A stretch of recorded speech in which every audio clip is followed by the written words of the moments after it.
প্রচন্ড গরমে কাঁচামরিচ দিয়ে স্বাস্থ্যকর একটা ঝোল তরকারি হলে কেমন হয় বলেন তো। বাসার সবাই কিন্তু অনেক বেশি পছন্দ করবে।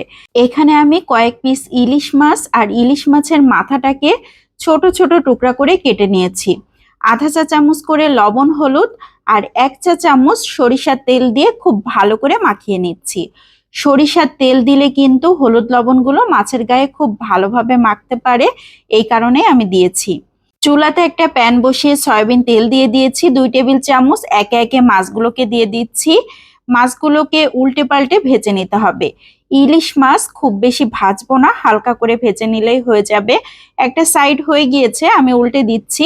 অপর সাইডটাও একই রকম ভাবে ভেজে নিচ্ছি। মাছগুলো ভাজা হয়ে গিয়েছে, এখন তেল ঝরিয়ে উঠিয়ে নিচ্ছি। আমি 2 টেবিল চামচের মতো সয়াবিন তেল দিয়েছিলাম। মাছ থেকে কিন্তু অনেকটাই তেল বের হয়েছে। যে তেল বের হয়েছে এই তেলেই রান্না হয়ে যাবে। এখন দিয়ে দিচ্ছি পটল। আগে থেকে আমি পটলগুলোকে কেটে রেখেছিলাম। একটা আলু দিয়ে দিয়েছি। আধা চা চামচ করে লবণ হলুদ দিয়ে দিয়েছি। এখন খুব ভালো করে নেড়েচেড়ে সবকিছু মিশিয়ে নিচ্ছি। পটল থেকে কিন্তু অনেকটাই পানি বের হবে। এখন দিয়ে দিচ্ছি পেস্ট করা মশলা। পেঁয়াজ পেস্ট 1 টেবিল চামচ, সরিষা পেস্ট 1 চা চামচ, কাঁচামরিচ পেস্ট দিয়ে দিয়েছি 1 টেবিল চামচ। খুব ভালো করে নেড়েচেড়ে সবকিছু মিশিয়ে নিচ্ছি। যদিও পটল থেকে পানি বের হবে, তারপরেও আমি সামান্য একটু পানি দিয়ে দিলাম খুব ভালো করে কষিয়ে নেবার জন্য। ঢাকনা দিয়ে ঢেকে 5-6 মিনিট জাল করে নিয়েছি।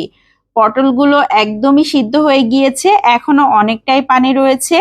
এভাবে নাড়াচাড়া করতে করতে একটা সময় কিন্তু পানিটা শুকিয়ে যাবে, খুব ভালো মতো কষানো হয়ে যাবে।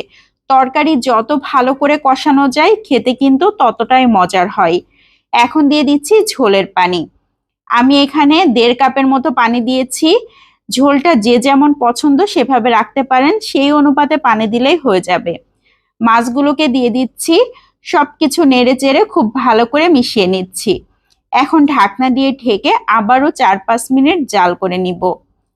এরই মধ্যে তরকারিতে কিন্তু খুবই সুন্দর একটা বলক চলে এসেছে। কাঁচামরিচের তরকারি খেতে কিন্তু মাশাআল্লাহ অনেক মজার হয়। এখানে লাল মরিচ ব্যবহার করলে দেখতে হয়তো সুন্দর লাগতো, কিন্তু তরকারিটা অস্বাস্থ্যকর হয়ে যেত। তখন কিন্তু খেতে আর ভালো লাগতো না, দেখতেই ভালো লাগতো। সবশেষে দিয়ে দিচ্ছি আধা চা চামচ জিরা পেস্ট। কেউ চাইলে জিরা পেস্টটা স্কিপ করতে পারেন, আমার কাছে ভালো লাগে এই জন্য আমি জিরা পেস্টটা ব্যবহার করেছি। আর শেষের দিকে জিরা পেস্টটা দিলে খুবই সুন্দর একটা স্মেল আসে। ঢাকনা দিয়ে ঢেকে আরো 2-3 মিনিট জাল করে নিয়েছি। তরকারিটা দেখেন মাশাআল্লাহ কত সুন্দর হয়ে গিয়েছে। কালারটাও কিন্তু অসাধারণ এসেছে। এখন আমি সার্ভ করে নিচ্ছি।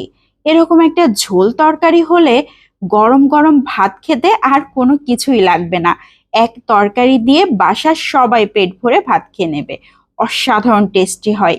ইলিশ মাছ দিয়ে পটল রান্না করলে তো এমনিতেই অনেক ভালো লাগে, আর এভাবে রান্না করলে তো আরো ভালো লাগবে। আজকের মতো এখান থেকে বিদায় নিয়ে নিচ্ছি। সবাই ভালো থাকবেন। আসসালামু আলাইকুম।